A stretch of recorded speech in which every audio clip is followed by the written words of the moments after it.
and he gets to the practice, he is a master. He's already thought through this idea 10, 20, 30, 100 times.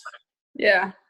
That way, like, it just comes out like this, and it flows, Yeah. instead of somebody who might be a more amateur coach and doesn't have the experience to draw on per se, or they've not given a thought enough thought.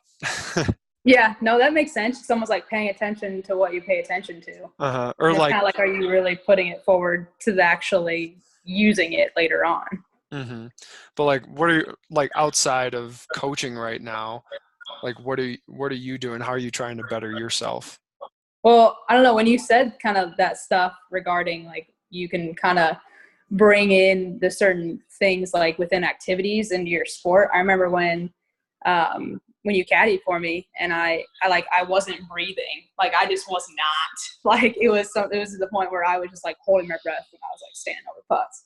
And I remember texting you like maybe a couple months later and was like, you know what's wild is I just rode my motorcycle and I was like nervous the whole time, but I was breathing the whole time. Like I legit was like freaking out, but like I coped with it because I was like, I can't just get off this motorcycle. Like I have to keep going. Like how am I going to cope with that? And so at turns, I would take a big deep breath and then I'd do the throttle because I knew I had to go through the turn, and then I'd release once I got out of the turn.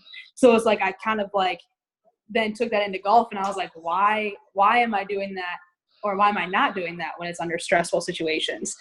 So when I texted that, you were like, oh my gosh, that's wild. And so like for me to understand that's how I cope with it, I kind of threw that with my golf game, and I was like, all right, I get nervous at these points. How can I test it out to then put it in something where I don't stress out about it? That's super interesting. So I know. you held your breath going into turns, and you release it when you come out of turns. Pretty much, yeah. And then in golf, when did you notice you hold your breath and when do you release it? Oh, when I putt. When I putt, I just have like I stand over it, and then when I would do my routine, I would make sure as I was walking up, I would take a big deep breath, and as I was standing over it, I'd breathe out because in that way I wouldn't grip so hard. And it was almost like I wasn't really. I think in golf you can't really think and play. It's almost like you have to determine when you're going to think and when you're going to play. Yeah. So That makes me think of there was this professional bowler who was on the USA bowling team, Darren Tang, who talked about, when asked, he goes, how much of I asked him, or my old mentor Brian Kane asked him, when you are bowling, what percent is mental and what percent is physical? And everybody was like, oh, 90% mental, 10% physical, 10, 50-50, blah, blah, blah. And then Darren Tang says, well, I think it's 100% mental and then 100% physical. Yeah. And we're like, what do you mean by that? And he goes, well, like when you're standing back behind the settee, so basically for you, like standing back behind the ball, that's 100% mental. And you're thinking about what you're going to do. You're figuring out where you're going to roll it, and then when you get up there, you have to you have to be able to trust in that decision and flip your brain from thinking to trusting, and from mental cognitive processes to unconscious. Yeah.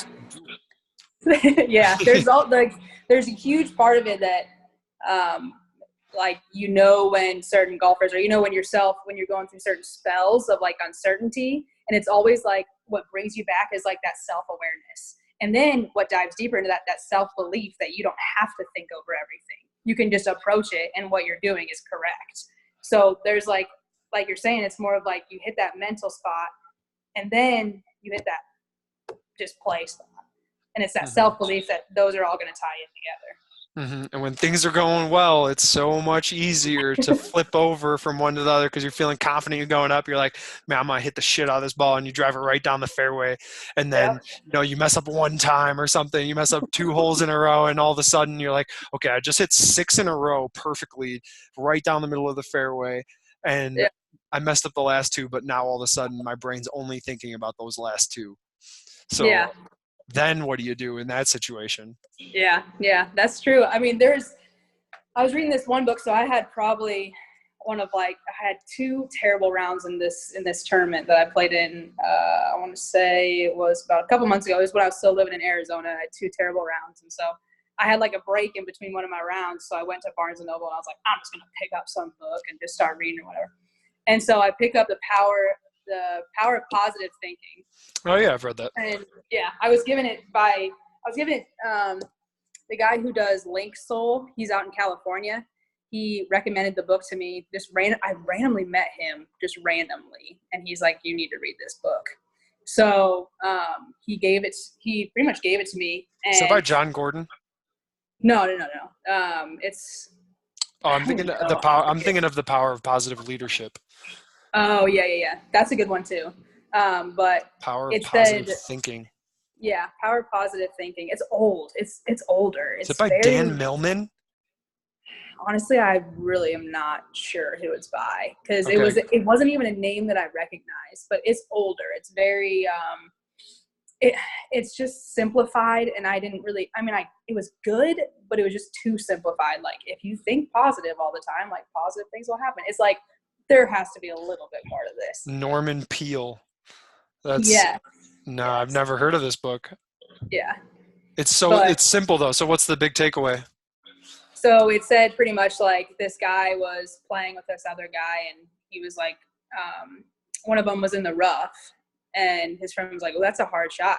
And he was like, well, the rough is only mental, and I can hit it anywhere. And so I approached my next round thinking like, well, the rough is only mental. Like, is it really that hard of a shot if I get in the rough? And I ended up shooting like 2 under that round. I was like, all right, this is easy. But I mean, it was like to the point where you could go from one terrible round and then you think like that switch, and then you can like fix everything. Just find some perspective. Yeah, exactly.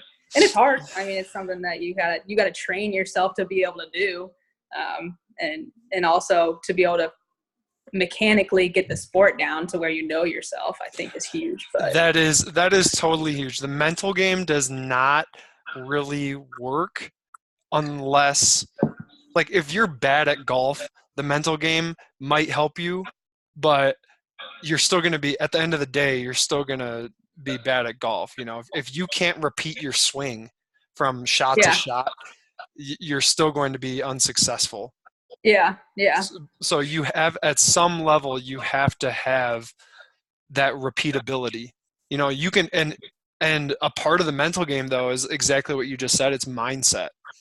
You know, which so like routines can help and mindset can help, and all of that can work. But if at the end of the day, if you're only going and practicing once in between your rounds, that, you know, you might play in 2 tournaments every 6 months, if you're not going and practicing, the mental game is only going to help so much. Yeah.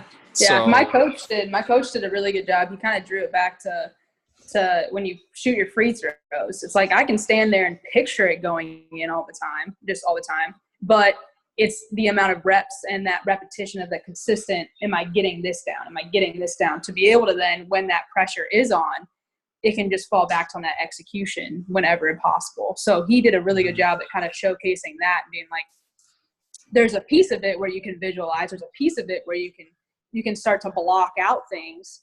But if you don't have that constant execution where you know it's going in every time, then it's going to be a lot more difficult over that time span. So that was something that I kind of had to build off of, is knowing that you can train to visualize, you can train all those things, but it's that execution is something that you have to be able to draw back on in the end.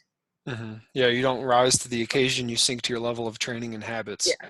And if you're constantly thinking, going back to this positive and negative thing, if you're constantly thinking about the pressure and how much pressure there is around this free throw, let's just keep going off the free throw analogy. If you're constantly thinking about the pressure around that, then you're going to get tense and you're going to feel the pressure. Or if you change it to, you know, pressure makes diamonds type of thing.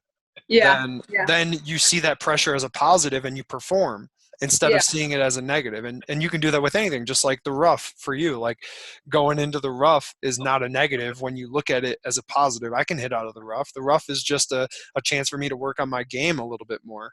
Yeah, this is so true. One thing, I mean, when you were saying all that, one thing that drew in my brain too is like the the creativity behind it as well. There's that whole story where Michael Jordan would make sure he hit the top of the rim first so he could actually get his rebound off the free throw and then make 2 points off of that. It's like, am I willing to put forward that creativity to then draw me into something else? So a golf shot, instead of thinking there's so much pressure associated with it, like, how can I get creative with this? Like how Michael Jordan was like, I'm just going to be creative and try to get something where there really isn't any pressure around me. It's just me trying to hit the top of that rim, get the rebound, and get 2 points off of this. So being able to do that and be creative and not feel like it's like how you're saying, it's the rough is another opportunity for me to get better at the rough. Mm-hmm. Yeah, creativity is huge. What you just said is great. And I think if people can get more on board with creativity, and coaches and athletes in general. I was at OU the other day. We were hitting in the cage, and like we were just taking reps. They were doing some soft toss, hitting off the tee. And then I was sitting there, I'm like, man, this is just the intensity and the focus just isn't here. So yeah, I went and I remember, so another professional bowler told me about this drill he would do where he would lay stacks of 8 quarters on the lane, like kind of just enough for a ball to scoot through. And so he would roll it down the lane and try to make it through those quarters. So if he hit the quarters, it would be like negative motivation, negative reinforcement. You don't want to hit those quarters. So I decided, I'm like, oh man, I'm going to go get some quarters from inside, and I'm going to hang them from the top of the cage, and they're going to hit off the tee, and they're going to have to hit the quarters hanging from the top of the cage. And so we did that, and as soon as we hung up the quarters, we realized they were just way too small. You couldn't even see them at the back of the cage. So we hung up baseballs, and I'm telling you, the intensity and level of focus went from probably a 3 or a 4 to at least minimum a 7. And when they hit balls that were close, the next rep right after that was easily a 9, because they all of a sudden they had a goal and a target to go after. It was no longer about just getting 10 reps. It was getting 10 reps and trying to hit that ball with one of those reps that was hanging from the top of the cage. It was excellent. And that's the creativity that I'm talking about. And that's the creativity that athletes are dying for. Yeah. Like, they love that. They love it. Mm-hmm. That's something that I think with me starting my first year of coaching is kind of trying to follow that creativity and not follow the seriousness of it. Because like you said, there's a way to balance the two in which like you can focus and be creative at the same time. Something that I really try to preach like to myself and to them is like, I really want to see quality over quantity. Like if you have that intense focus for so long, like that's something that's going to be able to provide for you and like later on, because then you can start learning and building off of that. But yeah, that creativity is just. I was talking to a basketball coach about that the other day, actually, about how he's like quality versus quantity. All these coaches are always talking about that, quality versus quantity. How do we get quality? How do we get quantity? Because at the end of the day, you need quantity. Like we were just talking about, you need quantity to form that repeatability. But if you can make them quantity and quality, then that's when the magic happens. And it's like, how do you make things more quality? And one way is to be super creative with your drills and make a game out of it. If you can make a game out of anything, it instantly raises that level of quality. Yeah. But what's your take on right game? What's it? It's a type of practice. It's like spaced repetition versus mass practice. It's like block versus random. Oh, block versus random. Yeah, I mean, the research shows that random practice is definitely the way to go. Mm-hmm. But again, like you can't get past the fact that you just need reps. At the end of the day, you need reps. So block practice is great for reps, I would say, and forming that repeatability. But when it comes to learning and creating, what's the word I'm looking for? Like putting, for instance. The best way I can explain this is with a drill. Putting from 3 feet, 6 feet, 9 feet from different areas around the cup is going to be better than putting from just 3 feet, 6 feet, 9 feet straight back. from the Yeah. same spot. You know what I'm saying? The same line. If you just Yeah. drop 10 balls around the cup, that'll be better than you standing in the same spot and putting one ball at a time from the same Yeah. spot. Yeah. Unless, again, you're working on the repeatability of the stroke. Yeah. And that's something that we try to do based off time wise. So it's more like if they can focus in on, so say they use a mirror for their stroke, and what they'll do is they'll find a straight putt with a mirror. And then that's kind of like, obviously the hole is their result, but they're mainly focused on if they're getting their putter through the mirror fine for 10 minutes. It's mainly mechanical. There's no way in which like you really need to get an instant result. Mm-hmm. It's more seeing where your putter path is. And then once they're done with that 10 minutes, then it's leading into that. Can I do it? Can I repeat that same thing within different levels of where the ball is at? Mm-hmm. Yeah, and that's just like, I mean, the classic example, especially in research, is basketball, shooting around the court compared to just shooting 10 at the elbow, 10 at the other elbow, 10 at the free throw line. You know, now you Yeah. do 30, but you're mixing it up on the court, and that has improved their ability to make shots. Yeah. You know what's wild is like I weirdly put basketball and golf together. Like I've read maybe 5 or 6 basketball books. Like You like Pat Summitt. basketball though. I do, yeah. I love basketball. Like you like reading about basketball, and therefore it's easy for you to relate to golf. Whereas That somebody is true, else but might. you have to be so. That's the thing. You have to be so creative. Like the best players were the ones that we see. Like we have never seen things done before by them. Like Tiger Woods, we've never seen stuff done by him. Larry Bird, we've never seen stuff done by him. Like or done by anybody else besides him. You know what I'm saying? Like there's so much creativity that they've brought to their game and to the game. So it's like, I don't know. For me, basketball just kind of has that same structure. Yeah, and I'm sure if you talk to Baldur, the Icelandic basketball coach I work with, he relates a lot of stuff to soccer. And so like when I think, I relate a lot of things back to baseball because that's what I'm good at. You know, that's why I said, I'm like, if you were to read more soccer books, I bet you would find soccer to be just as great, you know? That is true. Yeah. Yeah. Because you like reading about that, and you like LeBron and everything. Yeah. I mean, he is one of the best. For sure. Can't hate on one of the best. I'm not hating. I'm just saying, like, you like basketball, and therefore you relate golf to basketball. That is true. I never really thought about that. Like how I actually, since I do like basketball, because I would never read about soccer. Like just me picturing in my brain soccer, it does not make me want to do soccer or anything. Yeah, but like that level of creativity too. I mean, you see Messi and Ronaldo just like getting after it with their creativity, and also that creativity comes with a level of mastery as well. Yeah. You know, like you have to be a master of the game in order to get ultra creative with it. You have to have a skill set that is so adept that like you can then take this drill or take this move and take this move and combine them and create a new move that nobody's ever seen before. It happens all the time in MMA. You know, people are always coming out with new moves that just dominate that MMA and UFC for, you know, a year until people start to catch on and start to learn how to counter that move. And then that person, either they level up or they level out. And normally when they level out, they level right out of the UFC. It's honestly really crazy too. I mean, when you kind of see the way in which they jump from one, like they might do judo and then they might do boxing and then they might do the MMA fighting. Or you might have somebody that started with boxing and then jump into, I mean, I'm not an expert at it. It's just kind of the things that I've seen, but it's kind of, it's where they know they can't be mediocre at any of it. Like they cannot be mediocre at that judo because they know they might get beat out at the judo if they're fighting somebody that has that skill, and they can't get mediocre at the boxing part of it. They have to be almost experts at both sides. Mm-hmm.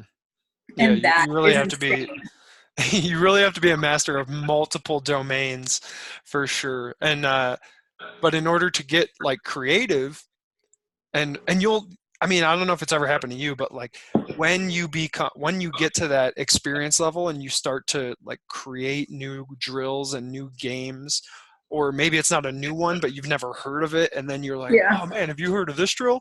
And then you say it to Yeah. somebody and they're like, oh yeah, I did that like 5 years ago. And you're like, dang, I thought it was new.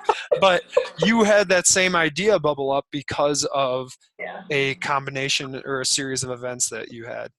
Yeah, that's so yourself. true. There was actually recently I was listening to one of the podcasts. One of our players, actually, his dad is huge in the golf world, and he has a podcast out that I was listening to. And one of his guys that was on it was talking about some of the games that they play with certain players that are on tour, like the games for scoring wise. So you obviously have games and drills that you can do on the range, but there's also like drills in which you can, when you go on the course, it's more like a scoring advantage, like who does certain things differently when they go play to get better at their scoring. And so he kind of talked about Zach Johnson, how he does this thing called drives and fives. And what it is taking everything into consideration, like how many fairways you get and then how good you are at your scoring, like clubs. So you get points based off that. It's not about score, it's just more based off points. And so when he was talking about that, I was like, I need to use that. I was like, I'm definitely using that. Just because you can fall on stuff you already know, but you need to learn it from other people. You need to see what other people are doing, and you have to be creative in that sense too. Mm-hmm. And so to be able to use that with the team is going to be really, really big. What that sounds like to me is process-based scoring instead of outcome-based scoring. Yes. So it's more like, okay, if I hit a fairway, I get +2 points. If I hit a rough, I get, -1. Yeah, that's exactly what it is. Yeah. Do you remember me bringing that up to Coach Town when we were playing, me, you, and Sophia, was it? Or who were Sophie, probably Sophie, or Robin. Robin, we were playing with Robin.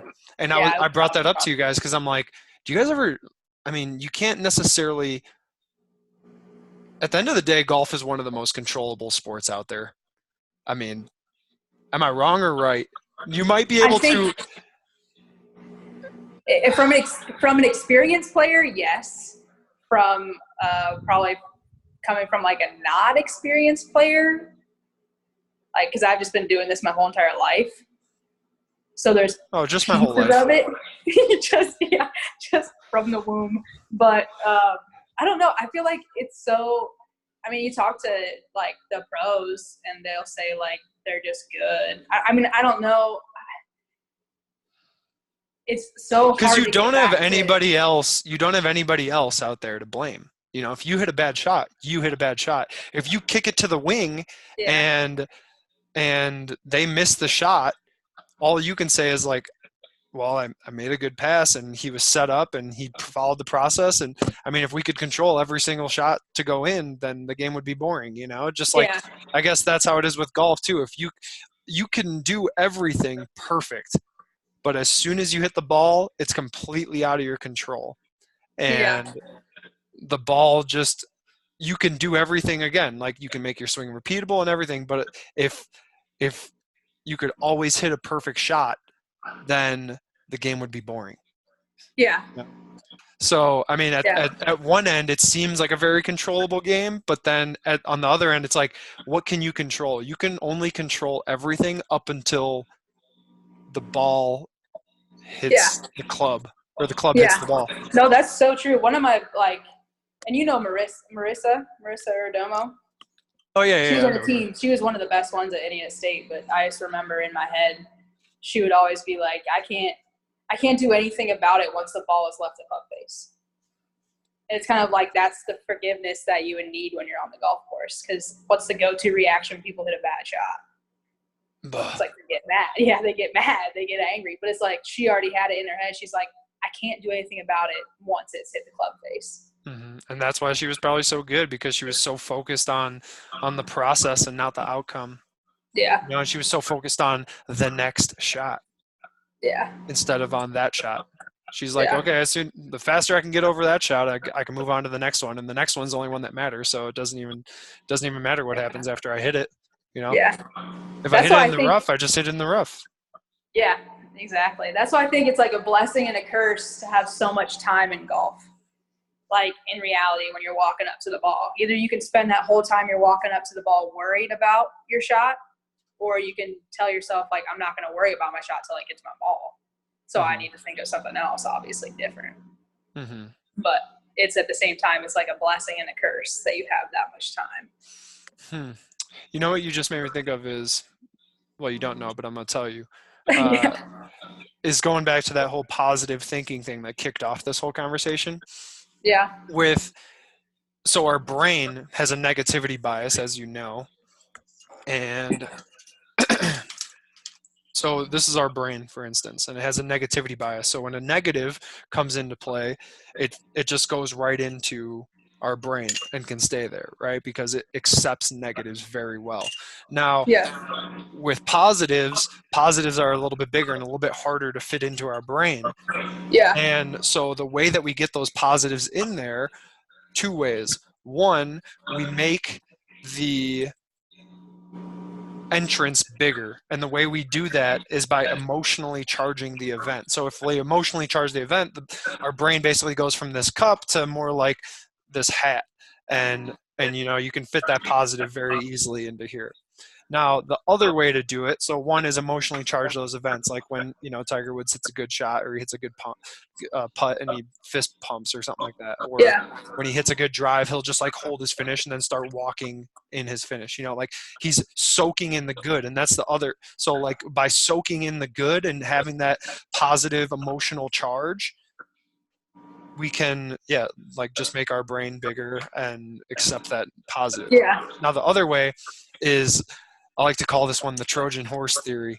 And it's not really, it's a theory, of course, but it's proven by science, is that, so say that negative happens, right? And it goes into our brain. We can Trojan horse in a positive by immediately following that negative up with a positive, and it goes right in after it. And then, so this is, you're just attaching a positive to the negative. So say you hit a bad shot, right? If you hit that bad shot and then you attach a positive to the back end of it, you're actually allowing that positive to get into your brain, and then you soak in the good again of that positive. So it's like when you hit a bad shot and then you imagine yourself hitting that same shot, but the way you actually wanted to hit it, then you get that positive into your brain and it kicks out the negative. So that negative shot doesn't stay there, and you're reshaping your brain and you're rewiring your brain to think positively. Now, a lot of people just want to say that think positively. Oh, think positive. The more positive you think, the more positive you'll be. But the fact of the matter is that if you don't admit the negative, then you'll never be able to get to the positive. Your brain won't be able to get there. So you have to admit when you're feeling nervous. You have to admit when you're worried. You have to admit when that was a shitty shot, okay, that shot sucked, by saying that. And honestly, remember when I was caddying you and you putted past the hole by like 12 feet, and I look at you, I'm like, dude, that sucked. Yeah, I remember that because you know what's worse? I was like thinking before I got to the putt, I was like, oh my gosh, this is like the opportune time for me to make a birdie right now. I was like, but what if I 3-putt? I was like, I have it in my brain. I was like, you do not say that to yourself as you're approaching a putt. And then I did that, and then you said that, and I was like, oh my gosh, you gotta be kidding me. Yeah. So like going back to that moment though, this is a perfect moment because this is exactly what every athlete has gone through. Whether you're playing golf or you're playing basketball or you're playing baseball or anything, you have thought those things. You have thought those negative thoughts before approaching a shot. Yeah. So how would you go about, like, knowing what you know now, what would you do if you caught that thought? I would honestly, some of the best things that I've done, it kind of tailors back to that, the positive. You already kind of assess that you did a negative action and you put a positive thing to it. Would be sometimes I'd hit just a bad shot. It would just be really bad. But then I'd go, whoops. I would just like say that out loud. Like, and then I would notice and I would look around me that like nobody even like saw that I said whoops, or like nobody even like paid attention to me saying that out loud, like in thinking that somebody might be like, wow, that was a bad shot, or like, wow, she's terrible. Like that type of like reaction I'd get from other people. So it almost was like, yeah, I did something negative, but if I'm owning up to it and being like, whoops, that was weird, then I can just move past it. It's not like it's affecting me any longer. Mm-hmm. So that was something that I used to do. And then there was also times like my best play, and it was when I started meditating more kind of over the course of so many months, was when I would hit on the range, after I'd hit the ball, I would just, even if it was a good shot or a bad shot, I would say exactly what that ball was doing in the air. I'd be like, oh, it's flying, it's flying, it's flying, it's flying, it's flying, it's coming down, hit the ground, rolled. Okay, the ball is stopped. And so I'd almost like process in my head. It's like, all right, once that ball is stopped, like I can't do anything. I have to go up and hit it again. So it's not to the point of like, it's a good shot or a bad shot. That shot just is. Mm. Does that make sense? Yeah, for sure. You're not emotionally charging the negative. Now, Yeah. if it's a good shot, I would say pat yourself on the back or something. Oh yeah, heck yeah. Yeah. Or just like, yeah. damn, feeling it. But then as soon as, if it is a negative, just be like, whoops, needs work. Something along those lines. Yeah. But going back to the original question, what about if you catch yourself thinking negatively right before you hit the ball? Because that's what happened in the putt. You're like, oh man, I hope I don't 3-putt. And then you just go up and hit it, like, instead of doing what? Because obviously you don't want, maybe that's obvious to me, but like you don't want to be thinking about 3-putting as you're putting. Yeah. I guess sometimes I'll laugh at myself for thinking like that. Like I was in a bunker one time and there was a bunch of people watching, and I was like, I could shank this right now in front of all these people. And then I was like, but I'm not going to do that. I was like, and I like laughed at myself for thinking about that. Uh-huh. So that helped. I don't know. I mean, that's kind of what you just did. Fall back. What you just did is you went from don't to do. So you noticed you were thinking a don't thing. I don't want to shank this ball. And then you laughed, and then you got back to, okay, what do I want to do? You're, that process right there, even though you didn't verbalize it right there, I know just because I've known you and I've caddied you, like you definitely were thinking about what you did want to do after you thought about shanking and then laughing. Yeah, honestly. I mean, that's the best thing. And you kind of have to forgive yourself when you think like this, because, it goes back to, you kind of have to ask yourself, what's the worst thing that could happen right here? Like, what's the worst thing? And if it does happen, what am I going to do about it? And then it kind of draws back on, like, I really like the idea of, and I preach this to a lot of the young players that are on the team, is it's not what if this happens, it's even if this happens. So you're kind of understanding that something that could be at its worst, you're still able to get through that. Mm-hmm. If that makes sense. It's not what if, it's even if. What if versus even if. Like what it like it's like, it's not where you're sitting in a bunker and you're like, oh, what if I shank this right now?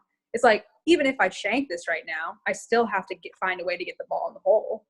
So maybe if I shank it, I'll end up on the left side of the pin, and then it's a straight putt from there. Mm-hmm. Now, I would challenge that thought, because it's kind of like, don't think about the pink elephant. Have you ever heard of that analogy? Like when I tell you to not imagine a pink elephant, what do? You start thinking about a pink elephant. So yeah, exactly. And so that's literally how your brain works, is that when you talk about shanking, for instance, you're thinking about shanking, and your brain is already thinking about those patterns that you have to go through to shank the ball. And you're visualizing that in your head, because our thoughts, we think in pictures. And so when you're thinking about shanking, you're seeing yourself shank the ball. So Yeah. that's why it's important to go from don't to do. Okay, I don't want to shank this. And you notice that thought and you catch that thought. And this is where meditation comes into play, is like Yeah. meditation allows you to catch your thoughts and release them and get back to what you do want to be focused on. Right? So Mm-hmm. if you practice meditation, you get a lot better at that. And that way, when you're out on the range and you're out playing a game and you're in the bunker and you're like, oh man, I really don't want to shank this one. You'd be like, oh, caught it. I caught that negative thought. Yeah. Yeah, I'm just gonna throw this one in the mental trash can, and I'm gonna get back to what I do want to do. Okay, I don't want to shank Yeah. it. What do I want to do? Well, this is, and then you get back to your performance ABCs or your cues that you go through for hitting it out of the sand. Yeah. And then what would be a cue for hitting it out of the sand? Just know you have to have speed on it. So yeah, stay hard through the ball or something. Yeah. Yeah. So speed through the ball, and then Yeah. boom, boom. Now you're So getting back to the fundamentals of things. yes, getting back to like what you do want to do. I do want to hit this ball right at the pin, and then you'll instantly start imagining yourself going through that pattern to hit it towards the pin. Yeah, yeah, that's so true. I remember you asking me, I don't know if I think it was you, but either it was you or a coach, and he was asking me like how you see yourself. Because some people see yourself in third person, and then sometimes people see themselves like through their eyes, first person. Through them, and through first person, where they kind of are imagining their arms or imagining this. But sometimes, like for me, I'm very I don't know why this is, but like very like actor, I kind of see myself as in a movie, or see myself as like the scene is being put in front of me and I'm in the scene. So I'm like picturing myself doing these things. So for me, it would be more of if I was in that bunker and I would picture myself. You're almost seeing yourself like from a drone. Yeah, exactly. It's the weirdest thing. I don't know why. Maybe that's just how my brain works. But I would see myself hitting that shank and seeing the surrounding things around me. And then it would go back to that whole idea of this is what I want to do. And I'd see my full physical body hitting the shot and completing the shot and visualizing that shot. Yeah. When you're in the zone or when you're in flow, I bet you're thinking about what you do want to do all the time. Oh yeah. It's that easy. So that's the worst part. I mean, that's proof enough right there to always get back to the do. Yeah. And kids, I mean, not kids, everybody, a lot of just people think that by saying what they don't want to do, or they say what they don't want to do, and then they just don't get back to what they do want to do, which is, I mean, vital for performance. So it's so key. Yeah. Yeah. This is random, but you were talking about you were talking about hitting out of the bunker, and I heard this story about Tom Kite the other day. Okay. And Tom Kite, when he was at his peak, he created bunkers at the place that he played at 30, 60, 90, 120 yards. And he created these bunkers, and he would put a towel on the green, and his goal was to hit the ball out of the bunker and onto the towel. And the story I heard is that when he was at his peak, he could do like 10 out of 10. Wow. Yeah. That's phenomenal. That honestly is, because he knew he wasn't very good at it, so he had to spend twice as much time doing it. So, and what's crazy is that I actually met him when I was like 6 years old, or I might have been 4 years old, and we were there. He just won the tournament. It was in Illinois somewhere. Yeah. And so it might have been out at like Medina, and I don't know where exactly, but yeah, I'm not sure. My dad or my mom, one of them, lifted me up and like put me over the fence and went, go get this ball signed. And so I ran over to him. He just won the tournament. I run over to his golf cart or whatever it was, and I'm like, hey, Tom, can you sign this? He signs it, and I'm coming back, and everybody on the other side of the fence is saying, because my mom was saying, Tyler, come on, Tyler. So everybody else, all the fans were there saying, Tyler, can you get this sign? Tyler, can you get this sign? So I'm running back and forth from Tom with hats and gloves and balls, and it was funny. But yeah, like, I mean, he was, and that's what I heard about him. Is that he could do that over and over and over again, and that's that again that kind of takes into place both random and mass practice. You know, like if he's hitting 10 out of the 30 and then 10 out of the 60, 10 out of the 90, 10 out of the 120, I don't know how much random practice that is, but if he's going 30, 90, 60, 120, 30, 120, 60, 90, you know, if he's jumping back and forth every swing. That would be interesting to see for sure. Yeah. That's really cool. That's what my coach was really big on, that, just kind of being able to kind of throw it at different things. And I just remember one time I was like, I wasn't very good out of the bunker, and he's like, when's the last time you hit 1,000 shots out of a bunker? And I was like, never. Dude, that is one thing. I'm so glad you brought that up, because I was talking to the college players the other day, and I was like, how cool, do you track all of your swings? I asked them that. I said, do you track all of their swings? Of course, none of them track all of their swings. But then I brought up David Goggins, how David Goggins knows David Goggins, the ultra marathoner, for those who don't know. He's an ex-Navy SEAL. Look him up on Instagram. This dude is beyond motivated. That's his slogan. But anyways, David Goggins tracks every single mile that he's ran. He tracks every single push-up that he's done.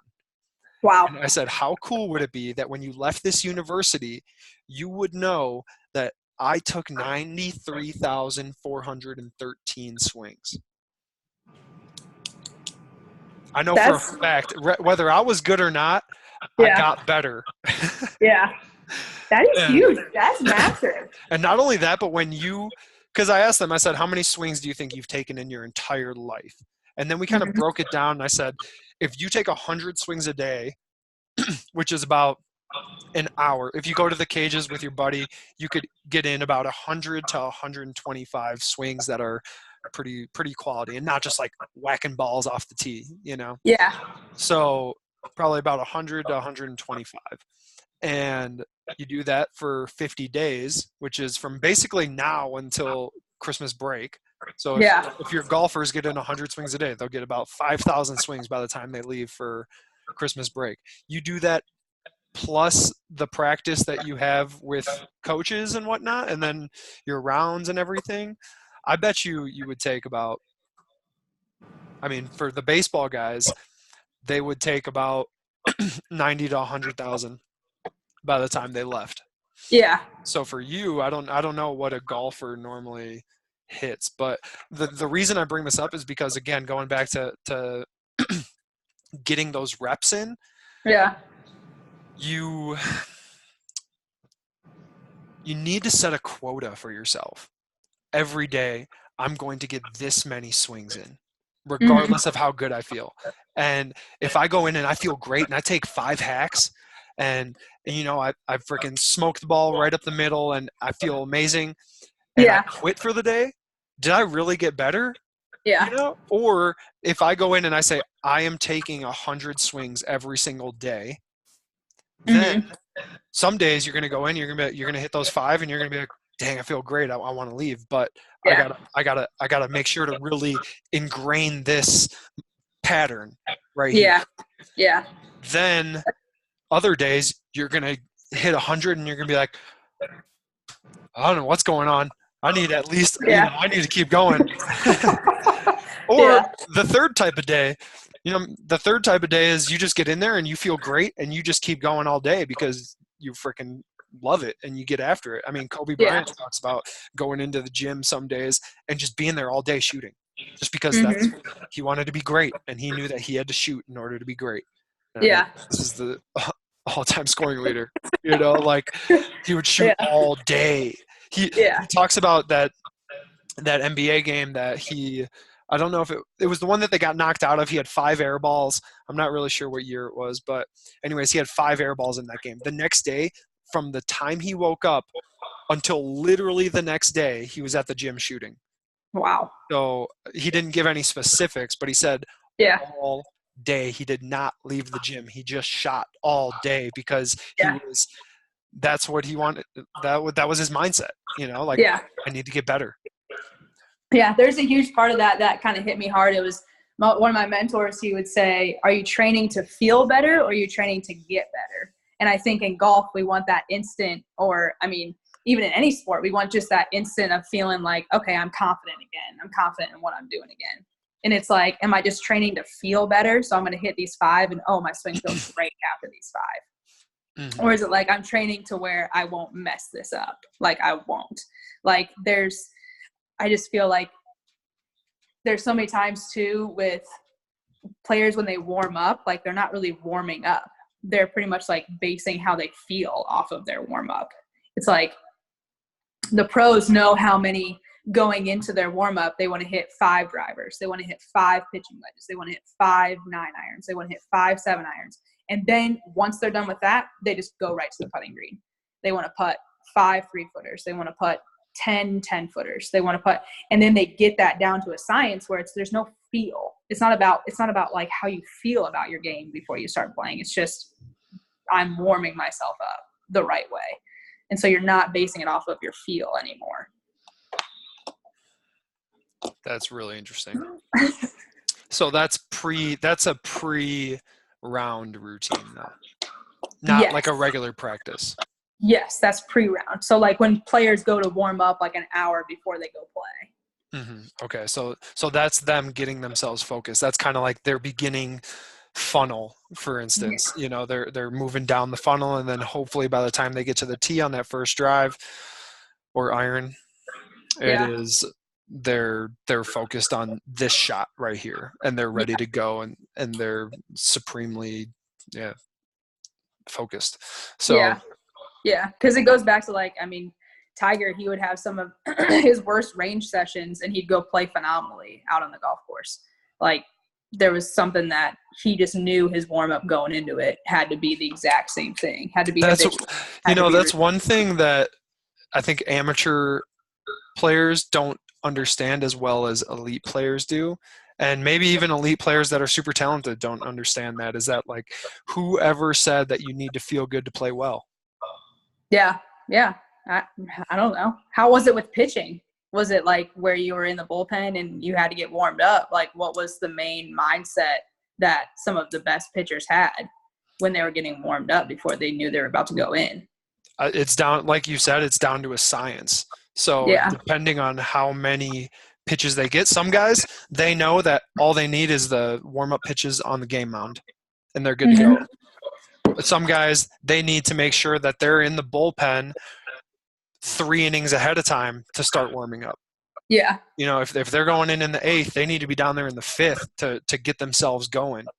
Yeah. So is it very superstitious too?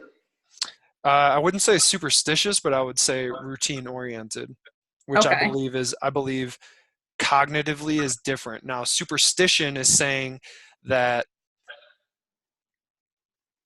if I don't do this, then I will not perform. Okay. So if I don't wear the same socks, that doesn't give me the confidence to go out there and play well. Whereas routines help you trust your preparation. A superstition takes all of your preparation and throws it out the window. It's like, oh, if I don't do this, I'm not going to play well. Dude, you just spent 3 months working on your swing, and now you're getting to the range and you don't have your freaking game socks on and you're freaking out. Like you just took however many swings and practiced all that time, and now because of your freaking socks, you can't concentrate. Yeah. At some level, you shouldn't have forgot your freaking socks. Yeah.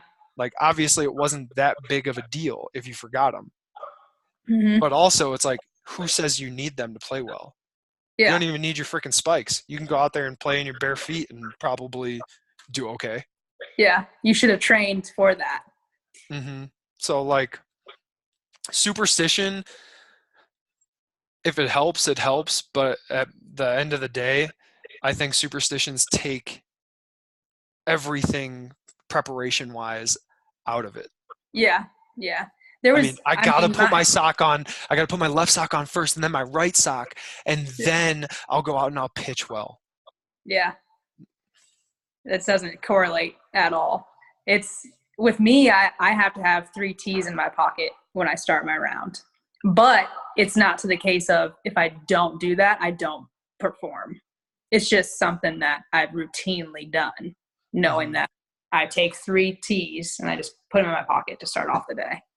Mm-hmm. But it's not where I am falling on. If I don't have those, I'm going to struggle. You're screwed. Yeah. Yeah.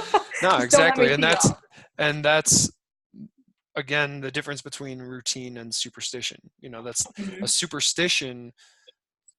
You still go out there regardless of if you have those tees or not, and that, okay, I've put in the work to be here. Like, I know I will do fine. Yeah. So yeah. Do you think people but get that? Do you think people get that false evidence from their practice or from them having that instant feedback of like the result they got from it? I think it's an excuse. Okay. I think they're setting themselves up for an excuse so that when if they do play well, they can say, oh, it's because I put in the work. I did everything possible. But if they did bad, they can say, I left my lucky underwear at home. Yeah. And now all of a sudden it's not about their strategy. It's not about their training. It's about something outside of their control. Boom. That's freaking awesome. No, I like that. You need to put that in your book that you're going to write. Yeah.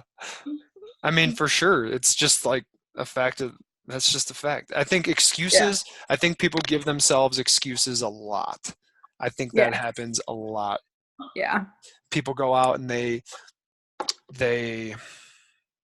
dog it in the weight room, or they go out and they drink the night before, or they stay up worrying, and they proceed to not want to work on meditation or work on optimizing their sleep and nutrition and being the best that they can be in all facets of recovery as well as in their sport. And then when they go out there, they say, man, I only got 4 hours of sleep last night. We just got off the bus last night at 2 a.m. and now we're playing at 8 a.m. They're already giving themselves an excuse instead of just being like, I am stronger than my biggest excuse. Yeah. And yeah, that's huge. Can I share with you something that kind of hit my brain when I was coaching last week and somebody came up with an excuse? 100%. Let's hear it. So one of our best players, we get on a course that is really easy, and he's been missing a lot of his putts, a lot of his birdie putts. And he comes up to me the first time I see him, and he's like, Coach Smith, I've just been getting really unlucky today. And I was like, that's one thing I didn't really want to hear for the first time. Like, you can see me throughout the day. But I was like, all right, well, let's obviously focus on what we can right now. And we get up to a putt together, and I was like, you don't know what lucky and unlucky is out here. I was like, you just don't know. I was like, so you just got to play your shot. And I was like, that's all we can do. And so at the end of the round, I was just kind of like, once you kind of get in those situations, you kind of start thinking like that. You start agreeing that, yeah, you're getting unlucky in everything that happens. So after the round, I pulled him aside and I was like, I said, what's crazy is, like, I heard you complain a lot out there. And I said, what's even crazier? I was like, the best don't complain, they elevate above it. And I was like, that's why you're the best on this team, is because you need to start elevating above it. And he just was like, oh, like, it like hit him. And then the next day he was like, you called me a sissy out there. I was like, yeah, I did. So it was like, he had to get that thought of like, I don't know, like, nothing is really, you don't know what luck is out here. You don't know what's lucky or unlucky out here. You just don't. What do you think is unlucky? That's the thing. I don't think anything is really unlucky. I think it goes back to you control as much as you can out there.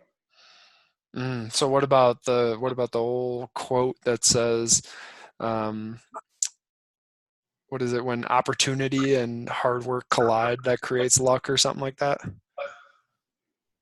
Or another Me one too. is create your own luck. Yeah. The harder you work, the luckier you get. Yeah, that's true. Give luck a chance to happen. So, I mean, I it don't know. happens all the time. The best golfers, you see it happen. They hit a 155-yard shot straight into the hole. Yeah. How many hole-in-ones have you hit? Me personally? Yeah. None. None. Okay, well that doesn't help. It goes against your argument. I know But I know what you're I saying. know 68-year-olds who have hit a hole-in-one. So maybe it's just not your time. Maybe You know your what's 60s wild? are gonna be. You know what's wild is I actually, when I was young, and I don't know why I said this to myself because I've really screwed myself over. I told myself, and I told whoever I was around at that point, I said, when I get a hole-in-one is when I will quit golf. And I screwed myself over with that. Oh, that's funny. Yeah. But Well, anyways, those guys know. that I'm sure you've hit it close though. I'm sure you've had a Yes. couple of close calls. Yes. And is that unlucky or is that lucky?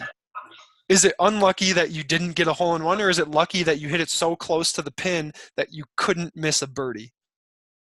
That's what I'm saying. You don't know. You don't know what it is. Yeah, it's what you It's make in however your you mind. perceive It's how it. you perceive Yeah. it. It's For like sure. what's crazy is like I don't want to say, I mean, I could always keep this in my brain, but I don't want to say it because it's something that's made me a better player. But when at conference, my junior year, I was going in with like a phenomenal round, and I like didn't know where I was at in the field, but I knew I had to on the last hole, I had to change the way I played the last hole because there's water on both sides. The two girls in front of me, they hit drivers, both in the water, straight through, both in the water. So I was like, well, shoot, I'm gonna pull up my 3-wood. I'm gonna hit straight down the middle of the fairway. Take out my 3-wood, stripe it right down the middle of the fairway, like phenomenal. Walk up there. I'm like 170, almost like 180 yards away in a divot. Last hole of conference. And I was in a divot and I had to hit my 4-iron. But I luckily practiced my 4-iron like leading up to that. So I smashed this ball, perfect shot, like mainly because I was just scared. So I just swung really hard. Got it on the green and made the long putt. Okay, so I had that in my brain. Now you tell me that was unlucky. Now I get to the second round of Q school. What happens? Drive the ball into the bunker, weird squirrely shot, hit a phenomenal hybrid out of it because I can't go for the green. So I have to lay up where other people were laying up. Find myself in a divot. My last day of Q school, I found myself in another divot. Now, is that unlucky that I ended up in that divot in the first place at conference? I actually got luckier that I ended up in a divot at conference because it prepared me to be in a divot on my last hole at Q school. Perspective, man. That's a crazy story. I mean, I don't know. Two things I got out of that story. One was fear it, but do it anyways. Like you were scared, but you said, hey, it's okay to be scared. You're still going to smash this ball like an absolute savage. Yeah. And then the other part is that like you can't control it. And yeah, you were like, okay, well, either what am I going to do? Am I just going to pick up my ball and walk off the course? No, you're going to hit this ball. And you can either look at it like, man, I'm glad I practiced this, and I'm glad I've trained this, and that's where you built that confidence up to hit it. And you're like, dang, yeah, like I'm glad I practiced my 4-iron. And that's one of the things we've been talking about this whole chat is like you sink to your level of training and habits. You don't rise to the occasion. You did not rise to the occasion right there. You sunk to your level of training. And what was it? You practiced your 4-iron. So I mean, I have another out of a divot. Yeah. Mm-hmm.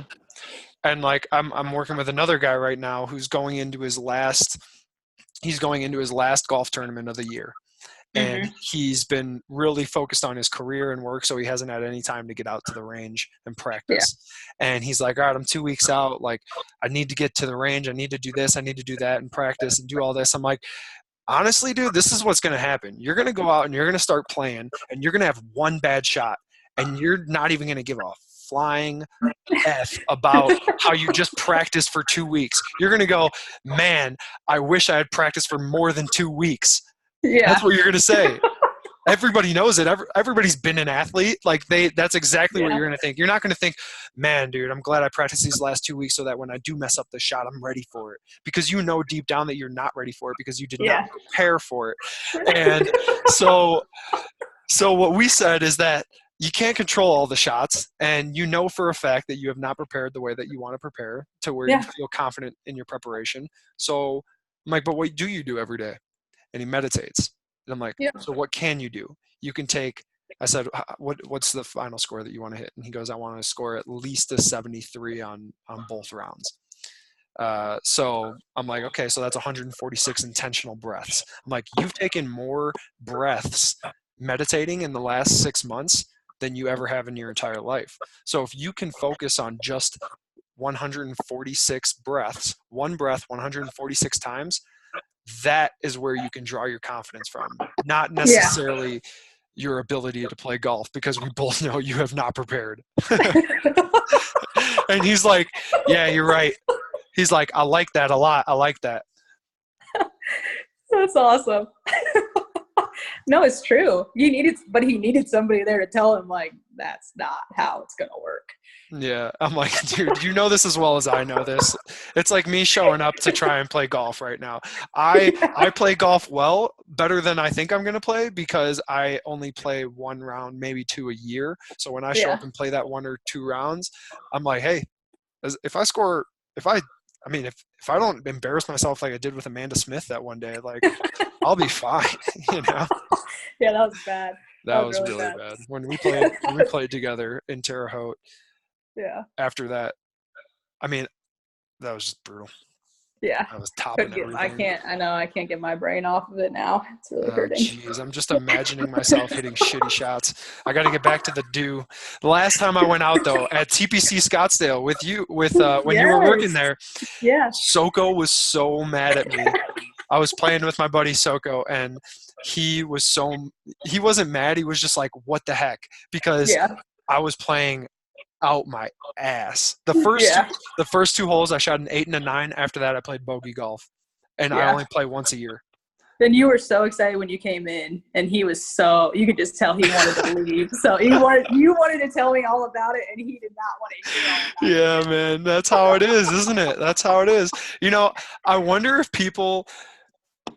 if you came off the course and you had the worst round of your life, but you came off the course only focused on like the 3 shots, because that's basically what I wanted to tell you about. I probably wanted to tell you about like 3 shots I had, maybe 2 or 3 holes altogether.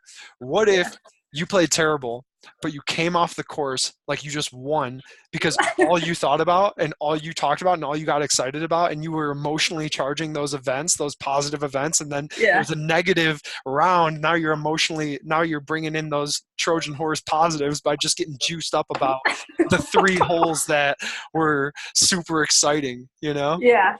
That's why they tell you only eat dinner with good putters. Yeah, exactly. Exactly. You do not want to eat dinner with terrible putters. All we're going to be talking about is 3 putts. That is the best advice, and I think we should end on that. Only eat dinner with good putters. Yep. Yeah. All right. Gotta be. Well, thanks for being on. Now is time for bio. Amanda Smith, assistant golf coach for men's and women's. Yeah. Mm-hmm. At Tennessee Tech. Yeah. If you want to reach out to her, where should they reach you? They can do Instagram. I'm under DJ_ASmith152. And then my Twitter handle is Mandarin23. So it's a little mix up of different things. My creativity coming out. What's Twitter? It's Mandarin23. I made it back in college. MANDRIN? Yeah, 23. 23. Yeah. That's Twitter. And then what about like email? The school email is arsmith@tntech.edu. arsmith@tntech.edu. Yep. Sweet. Well, number one takeaway from this PodPod. I would say creativity and reps. That's all it is. Creativity and reps. If you love it, you're going to do it more. True. Yeah. Or unless you're forced by your parents when you're young, and then you just come to love it because you're good at it, you know? Yeah. That's it.